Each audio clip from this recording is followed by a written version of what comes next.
नमामीश्वरं सच्चिदानन्दरूपं लसत्कुण्डलं गोकुले भ्राजमानं यशोदाभिलखलब्धवमानं परमिष्टमत्तं ततोद्धृत्य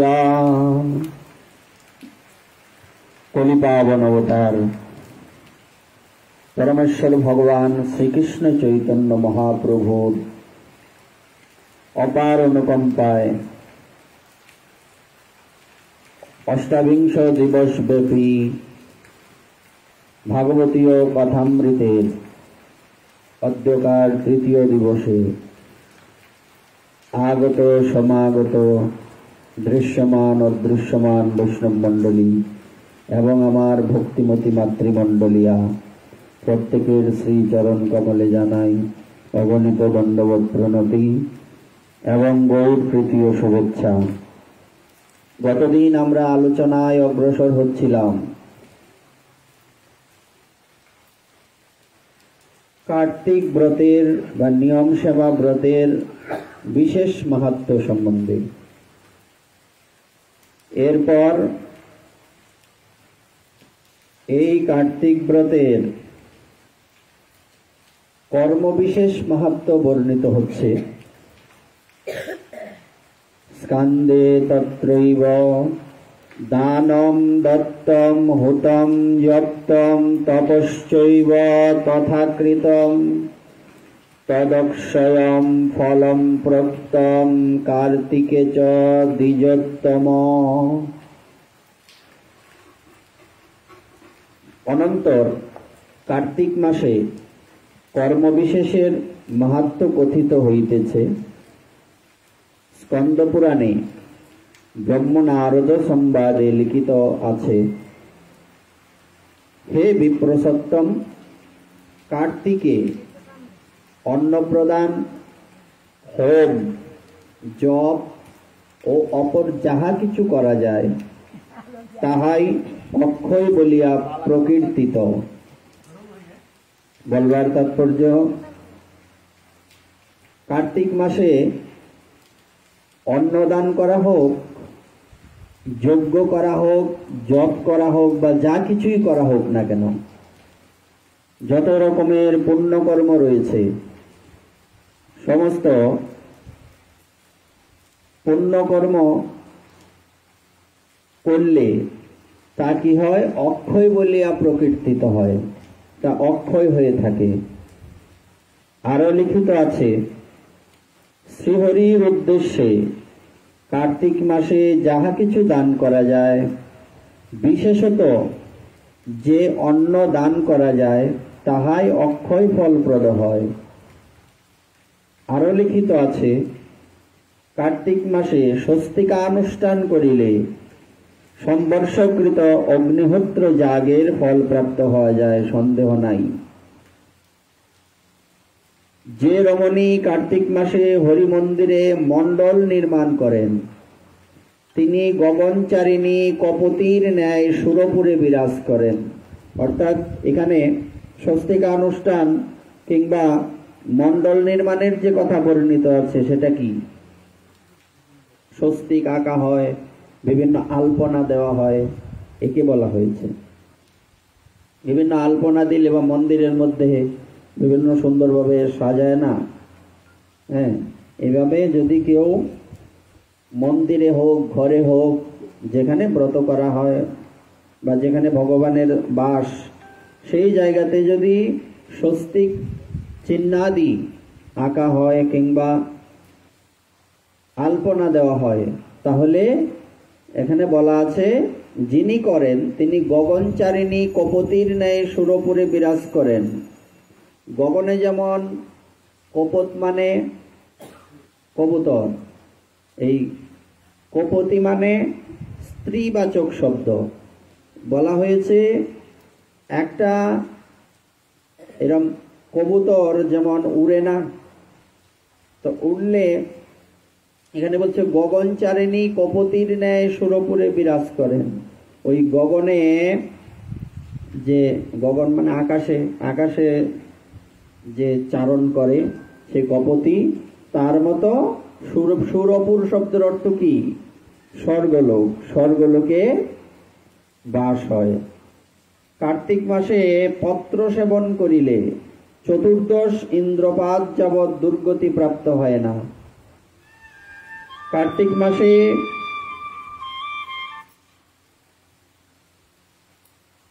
পলাশপত্রে আহার করিলে আজন্ম সঞ্চিত পাতক হইতে উত্তীর্ণ হইতে পারে, যাবতীয় কামনা সিদ্ধ হয়, সর্বতীর্থ ফল প্রাপ্ত হইতে পারে এবং কদাচ নিরয় দর্শন করিতে হয় না। পলাশপত্রে ভোজন কার্তিক মাসে যদি কেউ করতে পারে তাহলে তার সর্বতীর্থের ফল প্রাপ্তি হয়, যাবতীয় কামনা সিদ্ধি প্রাপ্ত হয়। আর কি বলছে? চতুর্দশ ইন্দ্রপাদ যাবৎ দুর্গতি প্রাপ্ত হয় না। 14 জন মনু যেমন রয়েছেন, এরকম 14 জন ইন্দ্রও রয়েছেন। এই 14 জন ইন্দ্র কতদিন থাকেন? আমরা চতুর্দশ মনুর কথা জানি না। ব্রহ্মার একদিনে 14 জন মনু রাজত্ব করেন। হ্যাঁ, যেমন আমরা এক একটা যুগের কথা জানি, সত্য, ত্রেতা, দাপর, কলি, এরকম 71 চতুর্যুগ, তারপর 1000 চতুর্যুগ, এরকম আছে না, কল্প। হ্যাঁ, এক কল্প এসব বলা হয় না? তো এরকম হিসাব করতে করতে ব্রহ্মার যে একদিন হয়, এই ব্রহ্মার একদিনে 14 জন মনু রাজত্ব করেন, চতুর্দশ মনু। তেমনি এর মধ্যে আমরা কবে বলছিলাম যে মানব জাতির আদি পিতার নাম যদি শুধু মনু বলা হয় তাহলে কিন্তু সেটা ভুল হবে। শুধু মনু বলা হবে যাবে না। কি কেমন কি কথা বলা আছে? এই কথাটা কিন্তু অনেকেই জানে না। বলছে মানব জাতির আদি পিতার নাম কি? বলছে মনু মহারাজ। হবে না, কথাতে ভুল আছে। মনু 14 জন। কোন মনু? একই নামে একই এলাকায় অনেকেই থাকতে পারে, নামের প্যাচ হবে না। তো এই 14 জন মনুর মধ্যে একজন মনু হচ্ছে স্বয়ম্ভুব মনু, ইনি হচ্ছেন প্রথম। যদি বলা হয় মানব জাতির আদি পিতার নাম কি, শুধু মনু নয়, স্বয়ম্ভুব মনু, এটা বলতে হবে। তো এইরকম এই 14 জন মনুর বা 14 জন ইন্দ্রের যে রাজত্ব হয়, অর্থাৎ ব্রহ্মার একদিনেও, হ্যাঁ, কার্তিক মাসে পত্রে সেবন করিলে চতুর্দশ ইন্দ্রপাদ যাবৎ দুর্গতি প্রাপ্ত হয় না। এই ব্রহ্মার একদিন মানে কোটি কোটি বৎসর, শত শত হাজার হাজার কোটি বৎসর। তারপর আর কি বলা আছে? পলাশের মধ্যম পত্র ত্যাগ করা শূদ্রের কর্তব্য। ওই পত্রে আহার করিলে চতুর্দশ ইন্দ্রের রাজত্ব পর্যন্ত নরকে অবস্থিতি করিতে হয়। অর্থাৎ এই বিষয়টা আমাদের ভালো করে বুঝতে হবে। পলাশ পত্রের যে মধ্যম পত্রটা, ওইটাকে বাদ দিয়ে ওইটার মধ্যে সেবা করতে হয়। যেমন মধ্যম পত্র আছে, মধ্যম পত্রটা বাদ দিয়ে ওই পত্রে সেবা করতে হবে, উল্টা পাল্টা করলে হবে না। ওষুধ তো লেখছে যে এই ওষুধ হচ্ছে এই রোগের, এখন আমি আমার মতো খাইলে তো হবে না, ডাক্তারের কথাই না খাইতে হবে, তাই না? যেমন আমরা দুব্বা দেই না ভগবানকে, বা কাউকে আশীর্বাদ করি, দুব্বার মধ্যে যদি গিট থাকে আশীর্বাদের বদলে অভিশাপ হবে। দুব্বার মধ্যে গিট থাকতে পারবে না, ত্রিপত্র দুব্বা থাকবে। নিচের দিকে যে গিট থাকে না, এই গিট গুলির উপর একটা গিটও থাকতে পারবে না, থাকলে এটা আশীর্বাদের বদলে। তার প্রমাণ কি?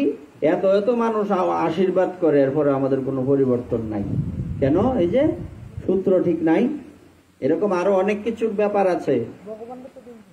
হ্যাঁ, কাউকেই দেওয়া যাবে না, এটা নিবেদনই করা যাবে না। আপনি ভগবানের চরণে দেন আর কাউকে আশীর্বাদ করেন, হ্যাঁ, এই সব তো মানুষ একটা কি সৌন্দর্যের জন্য যা ইচ্ছা করে ফেলে।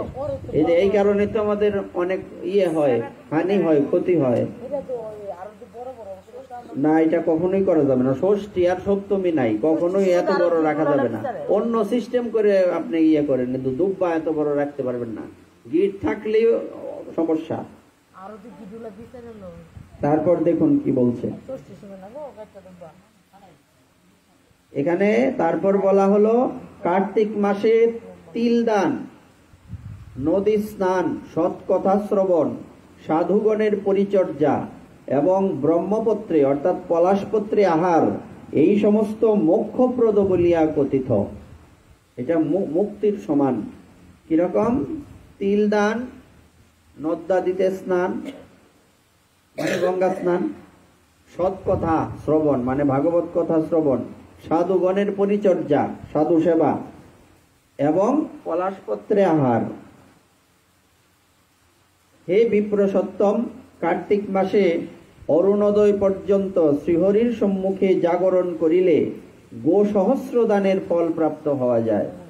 অর্থাৎ যদি ভগবানের সামনে জাগরণ করা হয় তাহলে 1000 গাভী দানের ফল লাভ হয়। না, জাগরণের দুইটা সিস্টেম। একটা জাগরণ হচ্ছে একাদশীতে রাত্রি জাগরণ হরিবাসর, আরেকটা হচ্ছে রাত্রের প্রতিদিন হচ্ছে রাত্রের তৃতীয় প্রহর এই জাগরণ, 3টা থেকে 6টা। আমরা তো ওই সময় উঠি। জাগরণের সিস্টেম আছে, প্রতিদিন জাগরণের ফল প্রাপ্তি হবে বা কৃপা হবে যদি আমরা ওই লাস্টের রাত্রের শেষ প্রহর, 3 ঘন্টা 1 প্রহর না, হ্যাঁ এরকম, হ্যাঁ তাইলে জাগরণের ফল হবে। সামনে বিস্তারিত লেখা আছে।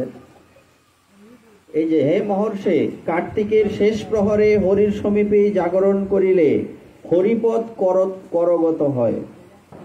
হে দ্বিজ, সাধুগণের শুশ্রূষা, গোগ্রাস, হরিকথা শ্রবণাদি, হরি পূজা ও শেষ জামে জাগরণ কলিকালে কার্তিক মাসে এই সমস্ত দুষ্প্রাপ্য। কারণ দুষ্প্রাপ্য কেন? সকলে এইসবের প্রতি আকৃষ্ট না, যদিও নিয়ম মাস করে কিন্তু এইগুলি সচরাচর কেউ করে না, এই জন্য বলছে দুষ্প্রাপ্য। কি বলছে? সাধুগণের শুশ্রূষা। শুশ্রূষা মানে কি? আমার বাড়িতে বৈষ্ণব আসলেন, তাকে একটু দান দক্ষিণা করলাম, এটার নাম শুশ্রূষা না। কিন্তু সেবা আর শুশ্রূষার মধ্যে পার্থক্য আছে। শুশ্রূষা মানে পারতপক্ষে একজন সাধু, উনি ভজন করছেন, এখন ওনাকে ওই ভজনে সহায়তা করা, পারতপক্ষে ওই সাধুর এখানে থেকে ওই ভজনে সহায়তা করা। যেরকম গুরুদেবের বাড়িতে গিয়ে থাকে না শিষ্য, এইরকম।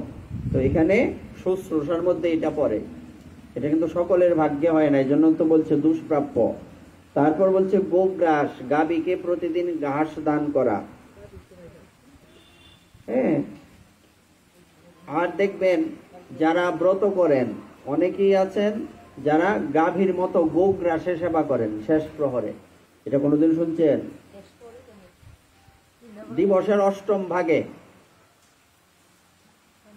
অর্থাৎ যারা একবার এক সিদ্ধ আহার করেন সারাদিন একবার, দিবসের শেষ ভাগে, ধরুন 5টার সময়, সন্ধ্যার আগে আগে, হ্যাঁ সন্ধ্যা হইলে আর চলবে না, ওই টাইমে অনেকেই কি করেন, গাভী যেরকম খায় না এরকম গোগ্রাসে সেবা করে। কথাটা বোঝা গেল? গাভী যেরকম সেবা করে এরকম সেবা করে। এটা ব্রতের একটা বিশেষ ফল, কৃপা। হরি কথা শ্রবণ, হরি পূজা, এটা তো আছেই। এবং একটা বিষয় হচ্ছে এখানে হরি কথা শ্রবণ মানে প্রতিদিন হরি কথা শ্রবণের একটা সংকল্প থাকতে হবে, প্রতিদিন।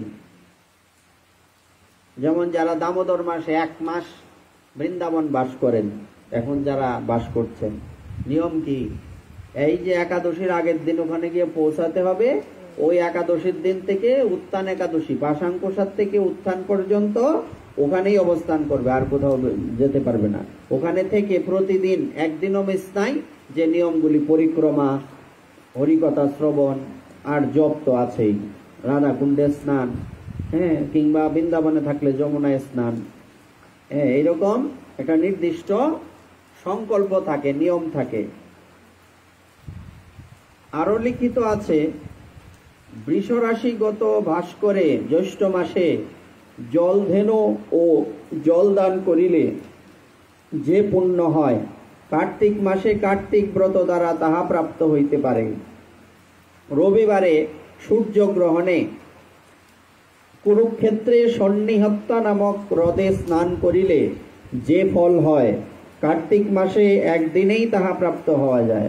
যদি কোনোদিন রবিবারে সূর্যগ্রহণ হয়, তখন কুরুক্ষেত্রের সন্নিহত্যা নামক হ্রদ আছে, ওখানে এটা সরোবর, ওখানে স্নান করলে যে ফল প্রাপ্ত হয়, কার্তিক মাসে একদিনেই তা প্রাপ্ত হয়। কবে সূর্যগ্রহণ রবিবারে পড়বো এই জীবনে নাও পড়তে পারে, কিন্তু কার্তিক মাসে এই ফল একদিনেই প্রাপ্ত হয়। কিভাবে? এই যে কথাগুলি বলা আছে এইগুলি পালন করলে।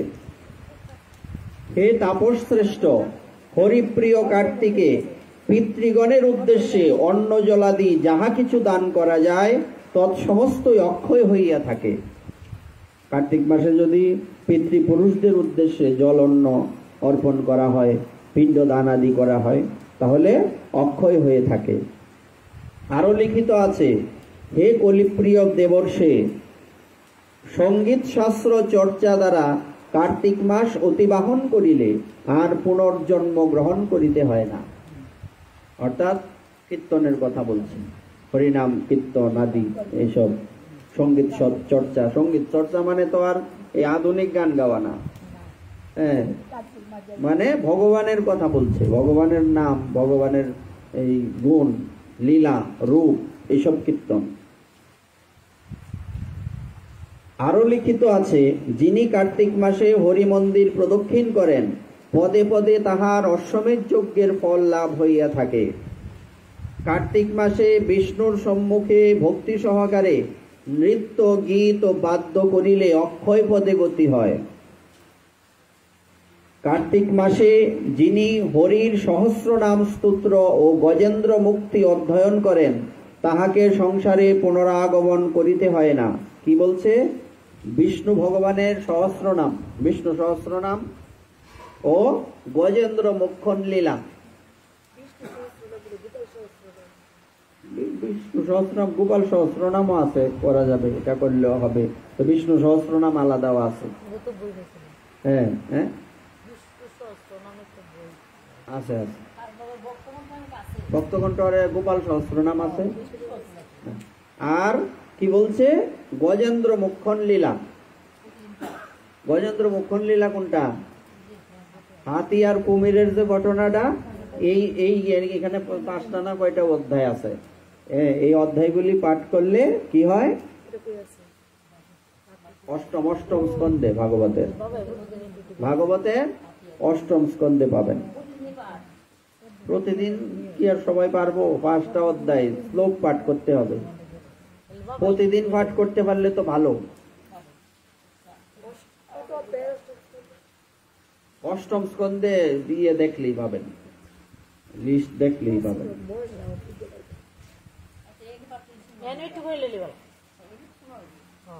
তারপর এই মাহাত্ম বিশ্রাম হইলে আমরা চেষ্টা করবো এগুলি বর্ণনা করার কোনদিন।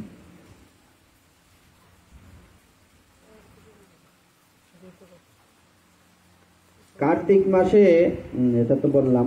হে দেবর্ষে, কার্তিক মাসের শেষ জামে হরিস্তুতি বা হরিগুণ গান করিলে পিতৃগণ সহ শ্বেতদ্বীপে বাস করিতে পারে।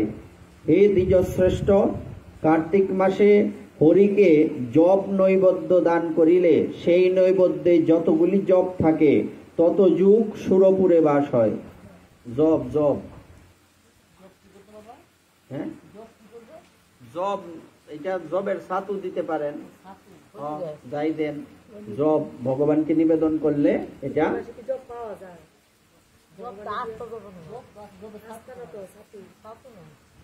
তৈরি করে নিব।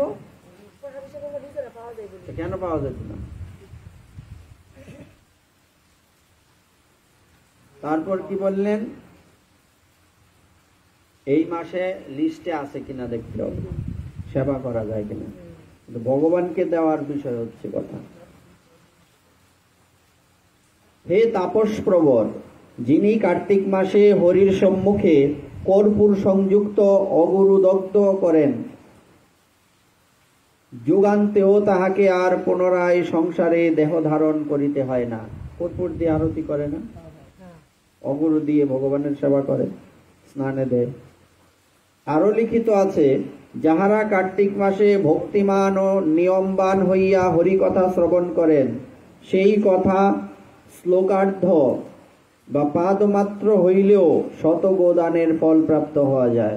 যদি অর্ধেকটা শ্লোকও কেউ শ্রবণ করে, তাও 100 গাবিদানের ফল প্রাপ্ত হওয়া যায়। হে মহর্ষি, সর্বধর্ম বিসর্জন পূর্বক কার্তিক মাসে হরির সম্মুখে পূর্ণস্বরূপ শাস্ত্র কথা শ্রবণ করিবে।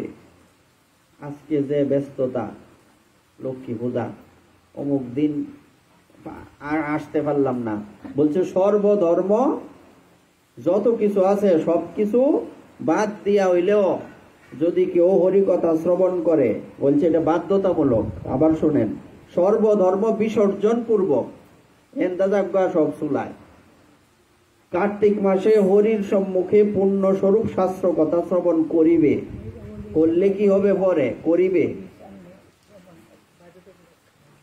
হে ঋষি শার্দুল, কল্যাণ বুদ্ধিতে বা লোভ বুদ্ধিতে যে কোন রূপে হোক কার্তিক মাসে হরি কথা কীর্তন করিলে শতকুল পরিত্রাণ হয়।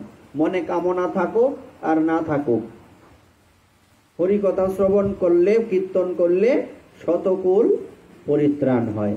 যিনি প্রত্যহ শাস্ত্র চর্চার দ্বারা কার্তিক মাস অতিবাহিত করেন, তিনি নিখিল পাতক ভস্মীভূত করিয়া যজ্ঞাযুত ফল লাভ করিয়া থাকেন। কার্তিক মাসে হরি যে রূপ প্রীতি লাভ করেন, গো গজাদি দান ও যজ্ঞাদি দ্বারাও সেই রূপ প্রীতি প্রাপ্ত হন না। হে ঋষি শার্দুল, যিনি কার্তিক মাসে হরিকথা শ্রবণ করেন, তাহাকে শতকোটি জন্মেও দুর্গতি প্রাপ্ত হইতে হয় না।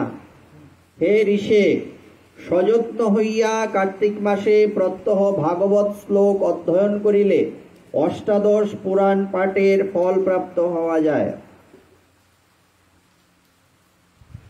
আরো লিখিত আছে, ইষ্টাপূর্তাদি নিখিল ধর্ম বিসর্জন পূর্বক কার্তিক মাসে মহতি ভক্তি সহকারে বৈষ্ণবগণ সহ অবস্থিতি করিতে হয়। অন্য কিছু যদি অন্য দিক থেকে একটু ক্ষতিও হয়, ব্যবসা চাকরি হোক যাই হোক, তারপরেও এইসব দূরে ফেলে দিয়ে বিসর্জন পূর্বক ভক্তি সহকারে বৈষ্ণবগণের সাথে অবস্থান করতে হয়। পদ্ম পুরাণের পূর্বোক্ত স্থলে লিখিত আছে, যিনি কার্তিক মাসে ভূশয্যাশায়ী ব্রহ্মচর্যবান ও হবিষ্যভোজী হইয়া পলাশপত্রে আহার পূর্বক শ্রীহরির পূজা করেন, তাহার নিখিল পাপ ধ্বংস হয় এবং তিনি হরিসদৃশ ও ভজনানন্দে নিবৃত হইয়া বৈকুণ্ঠ ধামে শ্রী হরি সমীপে আনন্দ ভোগ করেন। কয়টা কথা বলছে? ভূমিতে শয়ন করে, ব্রহ্মচর্য পালন করে, হবিষ্য ভোজন করে, পলাশপত্রে আহার পূর্বক শ্রীহরির পূজা। আরো লিখিত আছে যে সমগ্র কার্তিক মাসে প্রাতস্নায়ী জিতেন্দ্রিয় জপনিষ্ঠ ও হবিষ্য ভোজী হইয়া থাকিলে সমস্ত পাপ ধ্বংস হয়। যিনি সম্পূর্ণ কার্তিক মাস একভক্ত হইয়া অবস্থিতি করেন এক জায়গায়, তিনি সর্বশক্তি সম্পন্ন মহাপরাক্রমবান ও কীর্তিশালী হইয়া দেহ ধারণ করেন। আরো লিখিত আছে, যিনি কার্তিক মাসে পলাশপত্রে করিয়া হরির নৈবেদ্য সেবন করেন, তাহার পাপরাশি বিদূরিত হয় এবং তিনি মুক্তি লাভ করেন। ব্রাহ্মণ ভিন্ন অন্য জাতিরা পলাশপত্রের মধ্যপত্র ত্যাগ করিবে, কেননা ওই পত্র ঐশ্বর রুদ্র কর্তৃক অধিষ্ঠিত।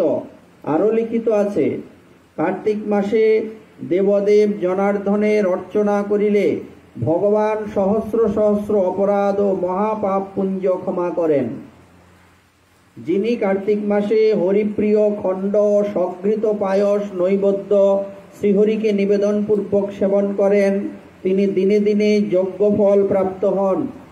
স্কন্দ পুরাণে কৃষ্ণ সত্যভামা সংবাদে লিখিত আছে যে কার্তিক মাসে স্নান, জাগরণ, দীপদান ও তুলসী কানন রক্ষা এই সকল কার্য করিলে মানব হরির সারূপ্য লাভ করে, হরির মতো দেহ লাভ করে।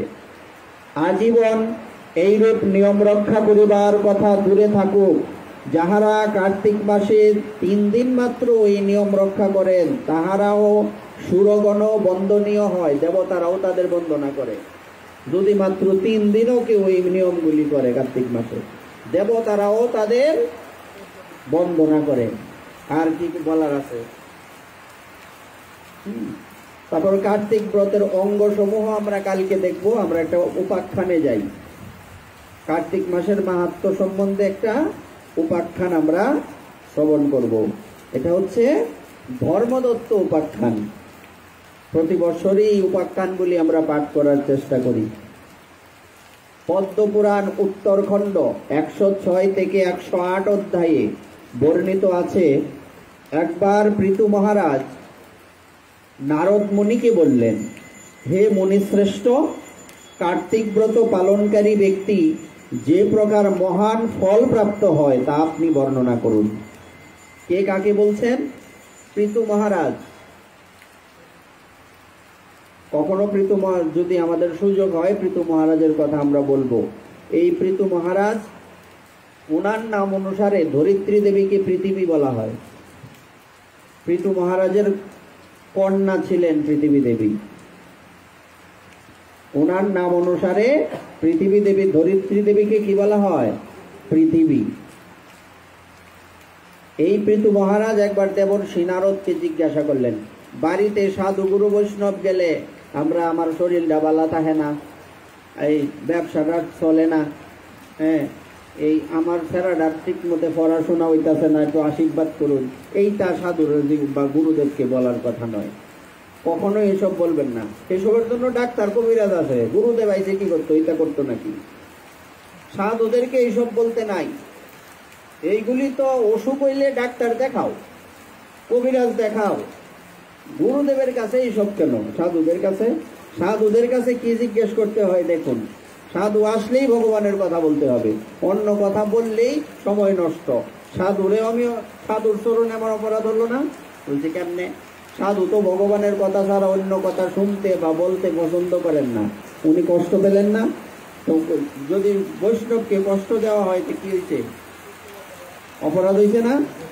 হ্যাঁ, তাই কখনোই যাতে আমরা সাধু গুরু বৈষ্ণবের কাছে এইসব না বলি। আমরা কি বলবো? এখানে দেখুন কি বলছে, হে মুনি শ্রেষ্ঠ। উনি দেবর্ষি নারদকে বলছেন, কার্তিক ব্রত পালনকারী ব্যক্তি যে প্রকার মহান ফল প্রাপ্ত হয় আপনি তা বর্ণনা করুন। কারা এই ব্রত অনুষ্ঠান করে থাকেন? নারদ মুনি বললেন, হে রাজন, পুরাকালে ধর্মদত্ত নামে এক বেদজ্ঞ ব্রাহ্মণ ছিলেন। এক সময় ধর্মদত্ত নামক একজন বেদজ্ঞ ব্রাহ্মণ ছিলেন। তিনি সর্বদা নিষ্ঠাপূর্বক শ্রী বিষ্ণু ব্রত পালন ও বিষ্ণু পূজায় রত থাকতেন। তিনি কি করতেন? বিষ্ণু ব্রত কি? বিষ্ণু ব্রতের মধ্যে কি কি করে? হ্যাঁ, বিষ্ণু ব্রত, শিব চতুর্দশী বিষ্ণু ব্রতের সাথে সংযুক্ত, কিন্তু এটার নাম বিষ্ণু ব্রত না। শিব চতুর্দশী বৈষ্ণবরাও করে, মানে পঞ্চ সম্প্রদায়ের সকলেই করে, কিন্তু এটা বিষ্ণু ব্রত না, এটা শিব ব্রত। বিষ্ণু ব্রতের মধ্যে একাদশী, তারপর দ্বাদশী, একাদশী তো আমরা এই সিরিয়ালেই ফেলাই দিলাম। হ্যাঁ, তারপর আর কি কৃষ্ণের জন্মাষ্টমী, রাধা অষ্টমী, গৌর পূর্ণিমা, নিত্যানন্দ ত্রয়োদশী, অদ্বৈত সপ্তমী, রামনবমী, নৃসিংহ চতুর্দশী, এইগুলি হচ্ছে বিষ্ণু ব্রত। এই যে বারবার শব্দটা উচ্চারণ করছি আমরা, বিষ্ণু ব্রত। আমরা তো প্রশ্ন করলাম না যে বিষ্ণু ব্রত কি, প্রশ্ন করা উচিত ছিল না? বিষ্ণু ব্রত হচ্ছে এইগুলি। এখানে দেখুন, সেই ধর্মদত্ত ব্রাহ্মণ উনি নিষ্ঠাপূর্বক শ্রী বিষ্ণু ব্রত পালন ও বিষ্ণু পূজায় রত থাকতেন। এই ব্রতগুলি উনি পালন করতেন এবং বিষ্ণু পূজা করতেন প্রতিদিন। আমরা প্রতিদিন বিষ্ণু পূজা করি না? কৃষ্ণই তো বিষ্ণু, কিন্তু তারপরেও একটা রূপের ব্যাপার থাকে। যেমন আমাদের মন্দিরে শালগ্রাম আছে না, আমরা বিষ্ণু পূজা করি না প্রতিদিন, এরকম। তিনি দ্বাদশ অক্ষর মন্ত্র জপ করতেন। দ্বাদশ অক্ষর মন্ত্র কোনটা আমরা জানি? হ্যাঁ, আমরা জানি, কিন্তু বললেই ও বলবো ও আচ্ছা এরকম। ওম নমো ভগবতে, এটা হচ্ছে দ্বাদশ অক্ষর মন্ত্র। এটাকে জপ করতেন বিশেষভাবে। বিশেষ একজন ব্যক্তির নাম বলেন, কে জপ করতেন? এই মন্ত্র জপ করে সিদ্ধি লাভ করেছিলেন এরকম একটা ভক্তের নাম বলেন। হ্যাঁ, ধ্রুব। উনি দেবর্ষি নারদের কাছে এই দ্বাদশ অক্ষর মন্ত্র পেয়েছিলেন এবং এই মন্ত্র জপ করে উনি সিদ্ধি লাভ করেছিলেন, ভগবানকে পেয়েছিলেন। সে ব্রাহ্মণও এই দ্বাদশ অক্ষর মন্ত্র জপ করতেন, বিষ্ণু ব্রত করতেন। আরেকটা জিনিস আমাদের মাথায় রাখতে হবে, আমরা অনেকেই আছি, আমরা এই শুধুমাত্র একাদশী করি, কিংবা কৃষ্ণের জন্মাষ্টমী, রাধা অষ্টমী অনেকে করে না, আছে না নাই? এখন আরম্ভ করছে, অনেকে করে না। আপনি কি এই এরিয়ার মধ্যে কয়জন পাবেন গিয়া দেখেন, অর্ধেক মানুষ করে না। আমার লিস্ট আছে কারা কারা এই ব্রতগুলি করে না। কৃষ্ণের জন্মাষ্টমী করে ঠিকই সবাই, কিন্তু রাধা অষ্টমী সবাই। অথচ বলছে একটা রাধা অষ্টমী ব্রত করলে 1000 একাদশী করার ফল হয়। কালকে আমরা বলছিলাম না যে বুদ্ধিমান ব্যক্তির বেশি কিছু করণ লাগে না, কি? তাইলে অনেকেই নিত্যানন্দ ত্রয়োদশী, অদ্বৈত সপ্তমী, গৌর পূর্ণিমা করে না, আছে না না এরকম? বিষ্ণু ব্রত বলতে এইগুলি সবগুলি পড়ে এই লিস্টের মধ্যে। যেমন বৈশাখ মাস থেকে যদি শুরু করি, নৃসিংহ চতুর্দশী, হ্যাঁ, আষাঢ় শ্রাবণ মাসে নাই, ভাদ্র মাসে জন্মাষ্টমী, রাধা অষ্টমী, নিত্যানন্দ ত্রয়োদশী, অদ্বৈত সপ্তমী, গৌর পূর্ণিমা, শিব চতুর্দশী, রামনবমী, এগুলি বাধ্যতামূলক ব্রত, সবাইকে করতে হয়। এই ব্রতগুলি কোনো সময় মিস করবেন না কেউ। এগুলি হচ্ছে বিষ্ণু ব্রত। কেউ নির্জলা না করতে পারেন, একাদশীর মতো করবেন, সমস্যা কি? ঠিক আছে না?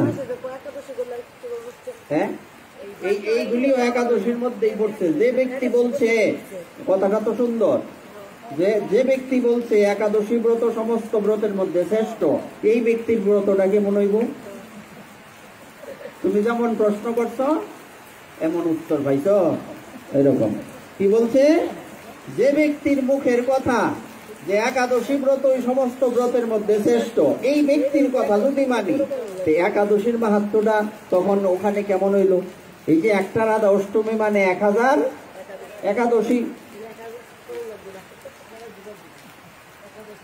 আচ্ছা, তো সেই ব্রাহ্মণ কি করতেন? বিষ্ণু ব্রত পরায়ণ, বিষ্ণু পূজা করতেন, দ্বাদশ অক্ষর মন্ত্র জপ করতেন। এগুলি মনে রাখবেন, শুধু শুনলে হইব। ধর্মদত্ত ব্রাহ্মণ, উনি ছিলেন ভগবান বিষ্ণুর ভক্ত। উনি বিষ্ণু ব্রতগুলি পালন করতেন, দ্বাদশ অক্ষর মন্ত্র জপ করতেন। অতিথি সৎকার তার অত্যন্ত প্রিয় ছিল। বাড়িতে কোনো বৈষ্ণব বা যে কোনো অতিথি আসলে উনি খুব খুশি হতেন, ওনার খুব প্রিয়। একদিন কার্তিক মাসে শ্রীহরিকে জাগরণ করার জন্যে ভগবানের মন্দির অভিমুখে যাচ্ছিলেন। তখনও 1 প্রহর রাত্রি অবশিষ্ট ছিল। তখন তো আর ঘড়ি ছিল না। উনি কি করলেন? মন্দিরটা উনি যেখানে থাকেন এর থেকে একটু দূরে, ওখান থেকে বাড়ির থেকে বের হয়ে উনি মন্দিরে যাচ্ছেন। তখনও পর্যন্ত অনেক সময় এমন হয় না যে এই মনে সময় যাইতেছে গা, হঠাৎ ঘুম ভাঙলো, ঘড়ি ধরে দেখলাম কয়টা বাজে, ওরে মাত্র 2 বাজে, আরো 2 ঘন্টা ঘুমান যাইবে। বিষয়টা এরকম হয় কিনা? তো এই ব্রাহ্মণেরও এই একই অবস্থা হয়েছে। তখন তো আর অ্যালার্ম ছিল না, ঘড়ির ব্যবস্থা ছিল না।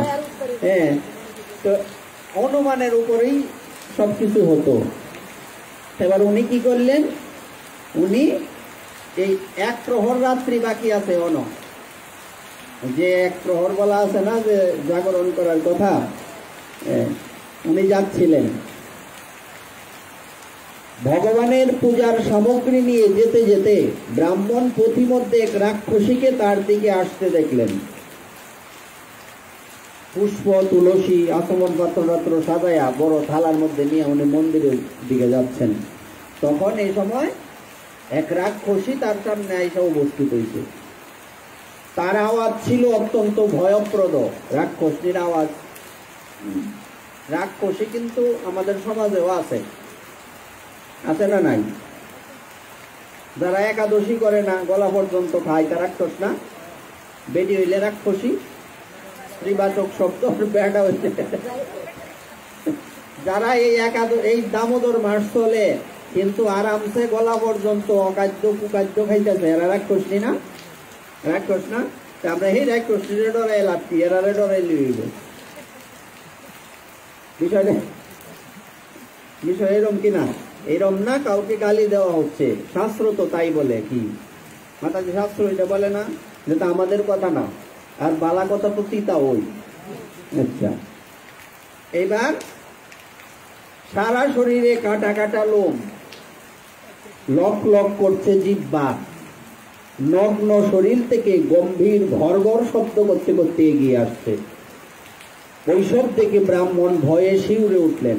যত বড় বৈষ্ণব হোক, সামনে যদি এরকম এক রাগ করতে কারো, তখন কিন্তু ভয় লাগবে না? কি ভয় লাগবে কিনা? আচ্ছা, তার সারা শরীর কাঁপতে শুরু করলো।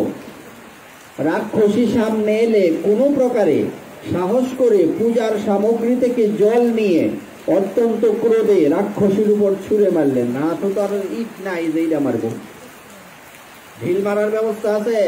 হাতে কি আছে? একটু পুষ্প তুলসীর জল, এটাই তো আছে, এটিও দিছে রাক্ষসীলাতে। যা, হরিনাম স্মরণ করতে করতে তুলসী মিশ্রিত জল রাক্ষসীর গায়ে ছুঁড়ে মেরেছিলেন। এই জন্য সেই রাক্ষসীর সমস্ত পাপ তৎক্ষণাৎ নষ্ট হয়ে গেল। জ্বরে বক মরতে, উনি তো আর জানে নাই জল পড়লে ওনার মঙ্গল হবে। আচ্ছা, কারণ অনেক সময় দেখা যায় না জেনেও যদি মানুষ ভগবানের কর্ম করে, তাতেও মঙ্গল হয়, যে এটা হচ্ছে তার প্রমাণ। তখন তার পূর্বজন্মের ইতিহাস স্মরণ হলো রাক্ষসীর। সে বুঝতে পারল পূর্বকৃত কর্মের পরিণামেই তার এই দুর্দশা। সে ব্রাহ্মণকে দণ্ডবৎ প্রণাম করে বলতে লাগলো, হে ব্রাহ্মণ, আমি পূর্বজন্মের কুকর্মের ফলে এই দশা প্রাপ্ত হয়েছি।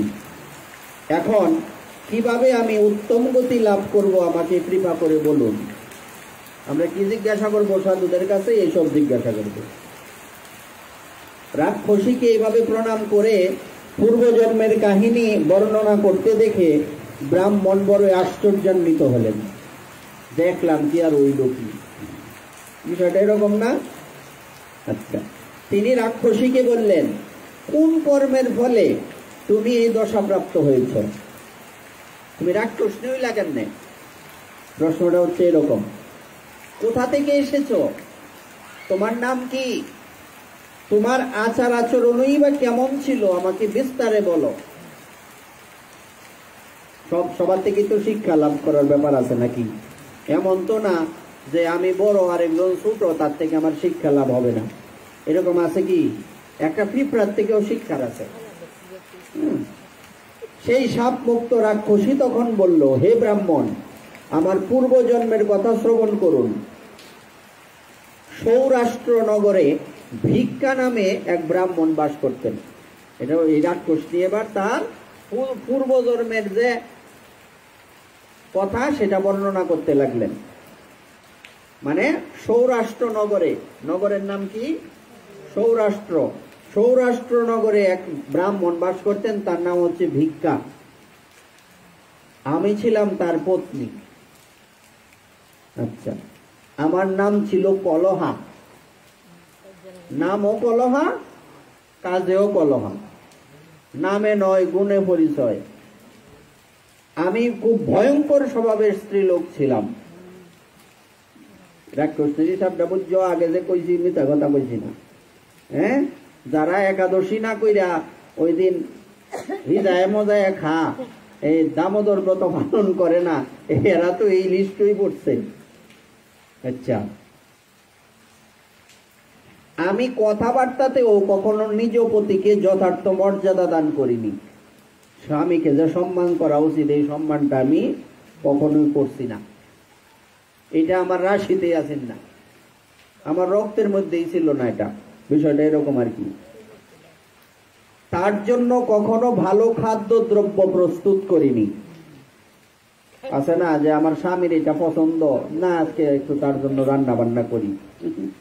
আমি আমারও যেটা ভালো লাগতো ওইটাই করতাম। আমি সর্বদা তার আজ্ঞা অমান্য করতাম। আমি অত্যন্ত কলহপ্রিয় ছিলাম। আমার স্বামী ওই ব্রাহ্মণ আমাকে নিয়ে সর্বদাই উদ্বিগ্ন ছিলেন। ব্রাহ্মণকে তো জ্বালাইতাম, আশেপাশের সব মেয়েদের সাথে মহিলাদের সাথে ঝগড়া লাগাইতাম। ব্রাহ্মণ আমার লইয়া খুব বিপদে পড়ছে। আচ্ছা, এবং আমি তার ভজনেও সহায়তা করি না, আমি তার গৃহস্থালির কাজও ঠিক মতো করি না। শেষ পর্যন্ত উনি সিদ্ধান্ত করলেন যে আমি আর একটা বিয়ে করবো, নাইলে আমার সংসারটা চলবো কেমনে? এ তারে লইয়ে তো খাওয়া আমার দ্বারা সম্ভব না, এই অলক্ষীরে লইয়ে কেমনে খাইব? বিষয়টা এরকম আর কি। আচ্ছা, তখন আমি বিষ খেয়ে আত্মহত্যা করি। তারপর যমদূতেরা এসে আমাকে বেঁধে পেটাতে পেটাতে যমলোকে নিয়ে গেল। যমরাজ আমাকে উপস্থিত দেখে চিত্রগুপ্তকে জিজ্ঞেস করলেন, চিত্রগুপ্ত, খাতা খুলে দেখো তো এ কিরূপ কর্ম করেছে, এর কর্মফল শুভ নাকি অশুভ, খাতা খুলো। চিত্রগুপ্ত বললেন, ধর্মরাজ, এই পাপীয়সী কোন রকম শুভ কর্ম করেনি, বরং নিজে ভালো ভালো ভোজন করত, কিন্তু নিজের পতিকে কোনো কিছু দিত না। এখন একে বাদুর জনিতে জন্মগ্রহণ করে নিজ বিষ্ঠা ভক্ষণ করে জীবন ধারণ করতে হবে। এই স্ত্রী লোকটি লটকাতে হবে, এই স্ত্রী লোকটি সর্বদা তার স্বামীকে দোষ দিত এবং কলহপরায়ণতা ছিল তার প্রবৃত্তি। সেই জন্য তাকে পরের জন্মে শূকর জনিতে জন্মগ্রহণ করে দিন কাটাতে হবে। প্রথম জন্মে বাদুর, দ্বিতীয় জন্মে শূকর। সে যে পাত্রে রান্না করত সেই পাত্রেই ভোজন করত। এরকম ব্যবস্থা আছে? হ্যাঁ, আচ্ছা, অনেকেই আছে এই এরিয়াতেই খুঁজে পাবেন এরকম, যেই পাত্রে রান্না করে এই পাত্রেই খায়। সেই দোষের জন্য তার পরের জন্মে আপন সন্তান ভক্ষণকারী বিড়াল রূপে জন্মগ্রহণ করতে হবে। বিড়ালের কাজ এসব, মানুষের কাজ না। তাছাড়া আপন স্বামীর জন্য এই আত্মহত্যা করেছে, সেই জন্য এই অত্যন্ত নিন্দনীয় স্ত্রীলোকটিকে এখন থেকে কিছুকাল প্রেত শরীরে অবস্থান করতে হবে। দূতদের দিয়ে একে মরু প্রদেশে পাঠানো দরকার, যেখানে সে তার প্রেত শরীর ধারণ করে থাকবে। এরপর ওই পাপিষ্টা উক্ত তিনজনিতে কষ্ট ভোগ করবে। কেমন কষ্ট? প্রথমে রাক্ষসী হয়ে থাকবে, পরে বাদুর, শূকর, বিড়াল, এইভাবে 3 জন্ম তার যাবে। রাক্ষসী বলতে লাগলো, বিপ্রবর, আমি সেই পাপিষ্টা কলহা, প্রেত শরীরে আমার 500 বৎসর অতিক্রান্ত হয়েছে। কত বৎসর? 500 বৎসর। আমি সর্বদাই নিজ কৃতকর্মের জন্য দুঃখিত হয়ে ক্ষুধ পিপাসায় অত্যন্ত পীড়িত হয়ে ইতস্তত ঘুরে বেড়াচ্ছি। একদিন ক্ষুধায় কাতর হয়ে এক বণিকের শরীরে প্রবেশ করি। মানুষের বিভিন্ন প্রেতে ধরে না, এটা কিন্তু আসলে সত্যি। হ্যাঁ, এবং এক বণিকের শরীরে গিয়া ঢুকছি। হ্যাঁ, এবং তার সাথে দক্ষিণ দেশে কৃষ্ণা এবং বেনির সঙ্গম স্থলে উপস্থিত হই। সেখানে আসার পর যখন ওই সঙ্গমের কিনারায় দাঁড়িয়েছি, তখন শিব এবং বিষ্ণুর পার্শ্বদগণ তার শরীর থেকে বেরিয়ে আমাকে বলপূর্বক সেখান থেকে বিতাড়িত করে দিল। অর্থাৎ এই লাইনটা দ্বারা আমরা বুঝতে পারি যে প্রেত সবাইকে ধরতে পারবে না। যারা অপবিত্র থাকে, বিষ্ণু পুরাণে বিস্তারিত লেখা আছে কাদেরকে ভূতে ধরে, কেমন কেমন ব্যক্তিদের ভূতে ধরে বিষ্ণু পুরাণে লেখা আছে। তখন থেকেই আমি ক্ষুধায় কষ্ট পেতে পেতে এদিক ওদিক ভ্রমণ করছি। ঠিক এই সময়েই আপনার উপরে আমার দৃষ্টি পড়ে। আজ আপনার হাত থেকে তুলসী মিশ্রিত জলের স্পর্শে আমার সমস্ত পাপ নষ্ট হয়ে গিয়েছে। বিপ্রবর, আমাকে কৃপা করুন এবং আমাকে বলুন আমি এই প্রেত শরীর এবং আসন্ন ভয়ঙ্কর 3 যোনিতে জন্মগ্রহণের যন্ত্রণা থেকে কিভাবে মুক্ত হব। সামনে তো আবার আরো কষ্ট আমার আইতাছে। নারদ মুনি বললেন, এই গল্প বা এই ঘটনা কে কার কাছে বলছেন? পৃথু মহারাজকে দেবর্ষি নারদ বলছেন। নারদ মুনি বলতে লাগলেন, কলহার এই সমস্ত কথা শুনে দ্বিজশ্রেষ্ঠ ধর্মদত্ত তার কর্মের পরিণাম বিচার করে বড় আশ্চর্যান্বিত এবং দুঃখিত হলেন। আহা, ভালো মানুষের বৈশিষ্ট্য কি? আরেকজনের দুঃখ দেখে সেও দুঃখী হয়ে যায়। কিন্তু মন্দ মানুষের বৈশিষ্ট্য কি? আরেকজনের বালা দেখলে জ্বলে। এটা হচ্ছে মন্দ মানুষের বৈশিষ্ট্য। অনেক ভাবনা চিন্তার পরে আক্ষেপের সঙ্গে বললেন, তীর্থ দান এবং ব্রত আদি শুভ কর্মের দ্বারা পাপ নষ্ট হয়, কিন্তু তুমি এখন প্রেত শরীরে অবস্থান করছো বিধায় এই সমস্ত শুভ কর্মে তো তোমার অধিকার নাই। এই সমস্ত শুভ কর্মে কাজের অধিকার আছে একমাত্র মানুষের আছে। তো তুমি তো এখন প্রেত শরীরে অবস্থান করছো, তুমি জপও করতে পারতা না, দানও করতে পারতা না, তীর্থেও দামেও বাস করতে পারতা না। দেখুন মানব জন্মের বিশেষত্ব কোথায়। এই রাক্ষসী কত কষ্ট ভোগ করছে। শাস্ত্রে তো বিধান এরকম রয়েছে যে কোনো ব্যক্তির দান, যজ্ঞ, ব্রত, তপস্যা এইসব করলে তার পাপ যায়, কিন্তু এইটার তো তার যোগ্যতা লাগবে। সবার তো সবকিছুর যোগ্যতা হয় না। রাক্ষসীর কি যোগ্যতা আছে? সে দান করতে পারবে? ব্রত করতে পারবে? পারবে না।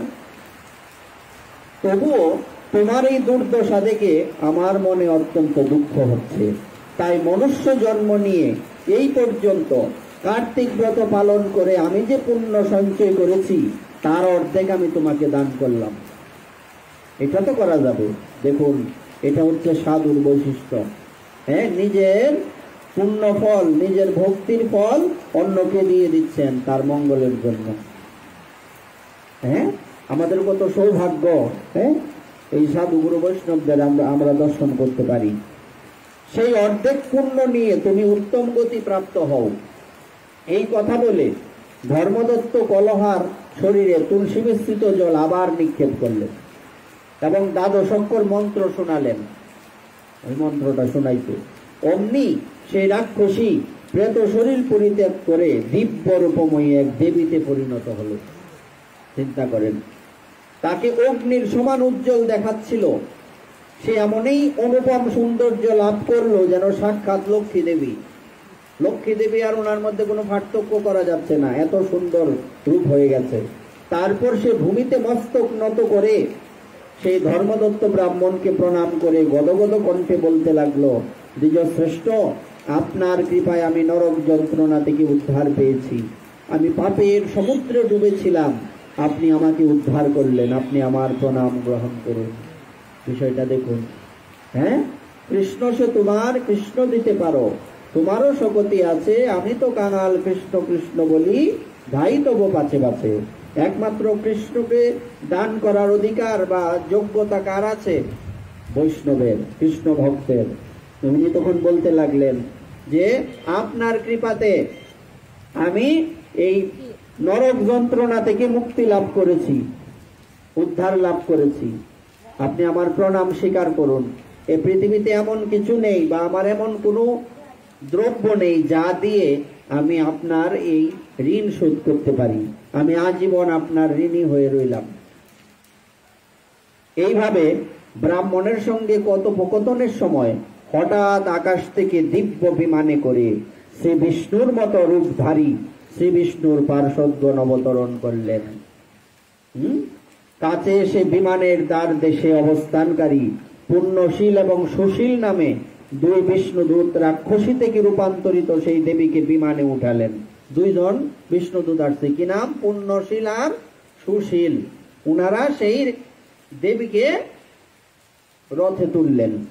ওই সময় এরকম বিমান দেখে ধর্মদত্ত বড়ই আশ্চর্যান্বিত হলেন। ব্রাহ্মণ আশ্চর্য হয়ে গেলেন। তিনি বিষ্ণুদূতদের দর্শন করে তাদের সাষ্টাঙ্গে প্রণাম করলেন। পুণ্যশীল এবং সুশীল বিষ্ণুদূতদ্বয় ধর্মদত্তের প্রশংসা করে ধর্মতত্ত্ব আলোচনা করতে লাগলেন। বিষ্ণুদূতদ্বয় বললেন, দ্বিজশ্রেষ্ঠ, তোমাকে অশেষ ধন্যবাদ, কারণ তুমি সর্বদাই বিষ্ণুর আরাধনায় যুক্ত। দীন দুঃখীদের দয়া করা তোমার স্বভাব। তুমি যদি কৃপা না করতে রাক্ষসের কি গতি হতো? তুমি অত্যন্ত ধর্মাত্মা এবং শ্রী বিষ্ণুব্রত অনুষ্ঠানাদি পালনে নিষ্ঠাযুক্ত। তুমি প্রতিজ্ঞাবদ্ধ হয়ে আজ পর্যন্ত এই কল্যাণময় কার্তিক ব্রত পালন করেছ এবং তার অর্ধেক দান করার ফলে দ্বিগুণ পুণ্য লাভে সক্ষম হয়েছ। অর্ধেক দান করাতে আরো বেশি দ্বিগুণ হয়ে গেল। তুমি অত্যন্ত দয়ালু। তোমার কার্তিক ব্রত এবং তুলসী পূজন আদি শুভকর্মের ফল দান করার ফলে এই স্ত্রীলোকটি আজ ভগবান শ্রী বিষ্ণুর নিকট গমন করছে। তুমিও দেহ অবসানে তোমার দুই পত্নীকে সঙ্গে নিয়ে ভগবান বিষ্ণুর বৈকুণ্ঠ ধামে যাবে। সেই ব্রাহ্মণের দুই পত্নী ছিলেন এবং তার সারূপ্য লাভ করে সর্বদাই তার কাছে বাস করবে। পরবর্তী জন্মে তুমি সূর্যবংশীয় রাজা দশরথ হয়ে জন্মগ্রহণ করবে। কি বুঝলা? এবং তোমার দুই পত্নী সহ কলহও তোমার পত্নী হবে। এই রাক্ষস নিজে সেও আবার তোমার পত্নী হইব সামনের জন্মে। তাহলে তোমার তিন পত্নী, কৌশল্যা, কয়েকি, সুমিত্রা। ভগবান শ্রীহরি, ভগবান শ্রী বিষ্ণু তোমার পুত্র রূপে অবতীর্ণ হয়ে দেবতাদের কার্য সাধন করবেন। ধর্মদত্ত, যে ব্যক্তি তোমার মতো নিষ্ঠার সঙ্গে ভক্তি করে শ্রী বিষ্ণুর আরাধনা করবে সে ধন্য এবং কৃতকৃত্য, তথা এই সংসারে তার জন্ম লাভ সার্থক। যিনি পূর্বকালে রাজা উত্তানপাদের পুত্র ধ্রুবকে ধ্রুব পদ প্রদান করেছিলেন, সেই শ্রী বিষ্ণুকে যদি কেউ নিষ্ঠা সহকারে আরাধনা করে তাহলে সেই প্রাণীকে কেন তিনি কিছু প্রদান করবেন না? কত বড় কথা! বলা হোক, তাহলে আমরা একটা আজকে সিদ্ধান্ত কি পেলাম? যদি কেউ কার্তিক ব্রত পালন করে তার কি লাভ হবে? সে ভগবানের বাবা হয়ে জন্মগ্রহণ করবে। কি মিলছে? মিলে নাই? মা হয়ে জন্মগ্রহণ করবে। এমন সৌভাগ্য কয়জনের আছে? তা আমরা বুদ্ধিমান না যারা, তারা কার্তিক ব্রত করি না। যারা বুদ্ধিমান তারা ঠিকই ব্রত পালন করে।